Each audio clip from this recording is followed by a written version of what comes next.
Alright, welcome back to the Daily Vent. So, is everything a Psy-op? Not everything, but how much, right? So that's the next note.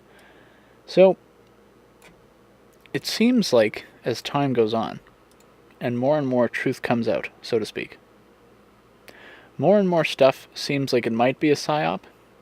Obviously, to say, is everything a Psy-op would be pretty hyperbolic. Pretty over the top and unreasonable, but it's not everything would be a Psy-op, but there is probably a lot of Psy-ops, right? It's just it also kind of comes down to how much do you realize could be a Psy-op, in terms of because there's things that what was there's an Alex Hormozy quote that goes something like this, where it's and he's actually quoting somebody else. I think it's not even his quote, but it's we question all our beliefs except for those we truly believe and those we never think to question. Something like that. He said this probably several times, maybe many times, on his podcast or when he's appeared on other people's shows. And it's it's kind of you don't know what you don't know. So if you don't know the counter arguments or the countering historical viewpoints of events, you don't necessarily know that you're being psyoped. You don't necessarily know what to think about a given situation or event. So it's kind of, you could argue it's hard to figure out what even is the psyop, because if you knew it was a psyop, you probably wouldn't be psyoped by it. And it's even if Candace Owens talks about how we're so propagandized in America. Well, I say that I'm not in America right now, but if it is true that, let's just say, America or the West generally is very propagandized and we don't even know it, Candace Owens has talked about how I think she believes that that America is such a propagandized country, and they don't even know that they're being propagandized. And that might be very true in the sense of how much do we really know about what is going on elsewhere in the world? And because if you don't travel the world, if you don't have connections that are other than mainstream news sources or other stuff, it's better now with how much more free, not completely free necessarily, but how much more free X is, like Twitter and stuff.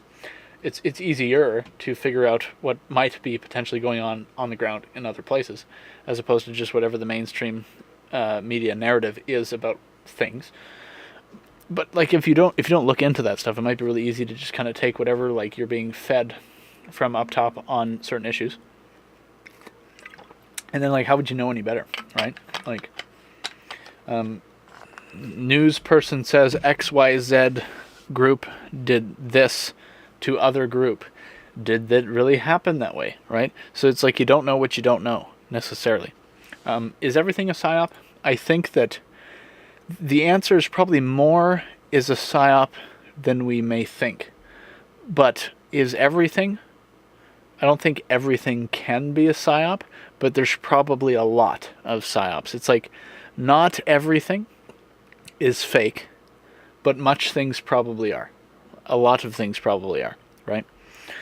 How do you figure out what is a psyop? I think that some of it might be the things that you're not allowed to question might very well be at least part or adjacent to the psyop, or part of the psyop, because if you're not allowed to question it, why is that, right? So just think right now what's going on that you're not allowed to question, right?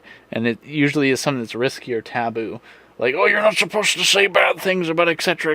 country, or you're not supposed to say good things about etc. country, or you're not supposed to question this or that because that's, and they put these maybe pre-decided labels on things, even if you look at the Operation Mockingbird stuff, which as far as I think I understand, let me just look this up real quick.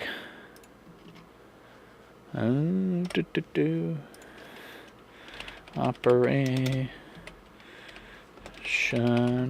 Mockingbird. What is it? What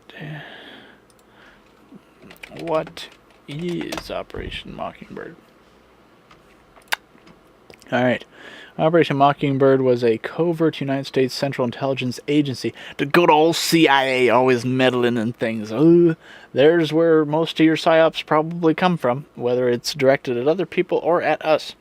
I just watched something earlier today. It was talking about MK Ultra, and it was actually like, I think, like a CBS show. I think it was called The Fifth Estate or something like that. I could be wrong on the name though. It was talking about like the MK Ultra program, and I think that there was being experiments conducted in Montreal, Canada. So it's like, wow, I didn't even know that. It's not super surprising, but it's like, wow, even like the CIA meddling in Canada too. I mean, like, that's really not surprising. And I think in the video it probably said about how they're like, you know, something like they're doing stuff all over the world or whatever. Like, that's also not really surprising at all.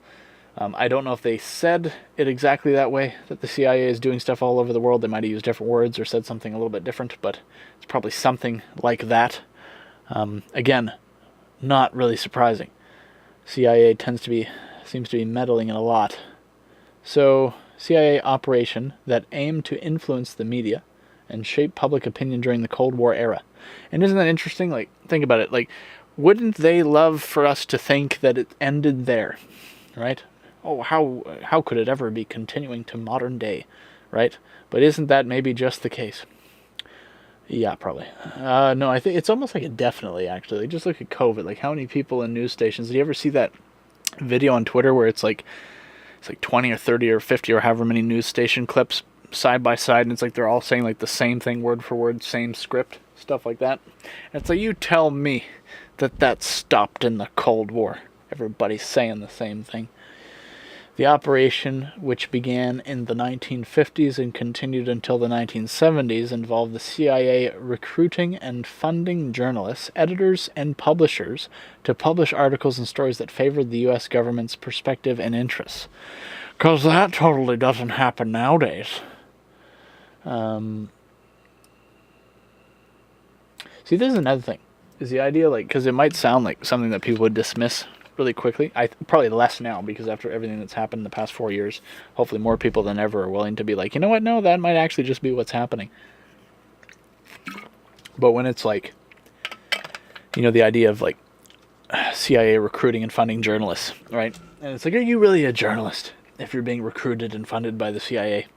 You might still be a journalist, but is it possible that you become less and less of a journalist the more they tell you what you can and cannot say? So, the CIA's goals for Operation Mockingbird included discrediting and undermining left-wing and anti-war movements. Isn't that funny? So, left-wing and anti-war movements, like the fact that, correct me if I'm wrong, but didn't the left-wing used to be the anti-war side of things? And like how everything's kind of changed. Things, like however you want to talk about it, like whether people are co-opted or whatever. Promoting pro-U.S. government and anti-communist narratives. Now it's like we're promoting communist or communist-adjacent narratives. Influencing public opinion on foreign policy issues, particularly during the Cold War. Countering Soviet propaganda and disinformation. Who defines what is disinformation? Right? It's probably disinformation on all sides, but how do you know? How do you know what is true in the modern day? To achieve these goals, the CIA recruited journalists and editors, often without their knowledge or consent. What? Oh, dude, imagine if they just like MK Ultra'd a bunch of journalists so they don't even know that they're spewing lies. And it's just like, oh, dude, that's like the real dystopic stuff where it's like, what if it's so deep, you know, that it's like it's so bad. Like, it probably is that bad, where it's like, what if it's like you got, you know, we'll give you a raise and all these fancy things, and you'll be like on daytime TV, and you know, you'll be famous, like whatever they offer you. And then you kind of maybe think it'll be like traditional movie plot where it's just like they offer you the things and then you do the things for the things that they offer you.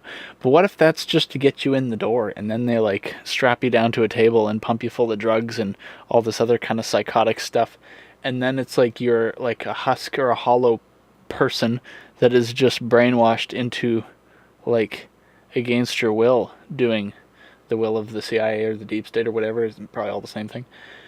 Like, what at that point, right? Like, because people, I think, maybe in our science fiction optimism, think that it's not quite as bad of a reality as it might really be. Like, we might, like, we're learning now, I think, the levels to which the real depravity might be. But it's like, up until recently, we might have severely underestimated the depravity of some people, like just the terribleness, right? Okay, so so let's go back to this. Recruited journalists and editors, often without their knowledge or consent. So what does that actually mean? So recruited journalists, it doesn't necessarily mean that they MK Ultra'd them, but like it could have been maybe they had like a fake front company and it was CIA run, but like they thought it wasn't. Maybe, like, I'm just like, that's a speculation. Like, I don't know if that's true or not, but that might have been what they mean by that. Could be wrong though. And editors, often without their knowledge or consent, to write articles and editorials that aligned with CIA objectives. And how do we know that any of that now is any different, right? Oh, how they may like us to think it stopped back then. Provided funding and resources to media outlets and publications to promote CIA-friendly content. Dude. The feds, man. The feds doing stuff. Planted CIA agents and assets within media organizations to gather intelligence and shape editorial content. Dude, that's another thing. How many people in these institutions are feds? Like, you might have heard people talk about stuff like this before, but like, how many of these people are just feds? And even like, I think Candace Owens was talking about this recently, about how she thinks that some Hollywood actors might just be feds or CIA agents or FBI agents or whatever. And she gave an example of somebody who she thinks is a federal agent, because like when like he's always there and like went over to Ukraine and like all this when stuff's going down. And then when it was in the actual 1 second here. It was in the actual episode when she was talking with a former CIA agent that he confirmed basically that yes, there are some actors that are federal agents or something like that, but he couldn't tell her who, because I think he's trying to not get suicided. 1 second. So where is it at? So it's one of these two. It's one of these two episodes. So it's either CIA whistleblower returns or this guy, or this episode here. In one of these episodes, she kind of puts this statement or theory or something like that forward, that she thinks that some of them might be federal agents or something like that. And then he basically says yes, or that some definitely are, something to that extent. So keep on task here. What are we talking about? I didn't finish reading the Mockingbird thing before, but I think this might be not fruitful to go a whole lot further just to take up time doing this, because we're already like over 13 minutes into this episode. Planted CIA agents and assets within media organizations to gather intelligence and shape editorial content, use psychological warfare techniques such as propaganda and disinformation to manipulate public opinion. Okay, who was the disinformation used on, right? So some people in better interest might like to think that it was only used on the enemy, but how do you know it wasn't used on us? I think you could almost probably say with relative certainty that it was used on us. Us, for let's just say, like us, in this case being America, right? You could say nowadays more broadly, like Western people, right? People of North America, right? There's probably a lot of crossover between Canadians and Americans, etc., etc. And in terms of the kinds of powers that are at play or whatever, or groups that are doing stuff. Anyway, I gotta get through this here. Okay, so is everything a Psy-op? It really just comes down to, it's almost like time will tell in some cases, because it's like if you think that something's legit, and then all of a sudden now, like I think 2025, I've had this theme come to mind, because like Patrick Bet-David will talk about years with like certain titles, right? So I think he said 2023 or 2024 would be the year of investigations. One of those years, I don't know if I exactly remember which year he said that about, but I was kind of thinking on a similar train of thought recently, and I was saying that like what's come to mind fairly recently is that 2025 might be the year of truth, in the sense that like more and more truth might be coming out, and we realize like what's really going on. So we will see. We will see if that's the case. Hopefully, that'd be good.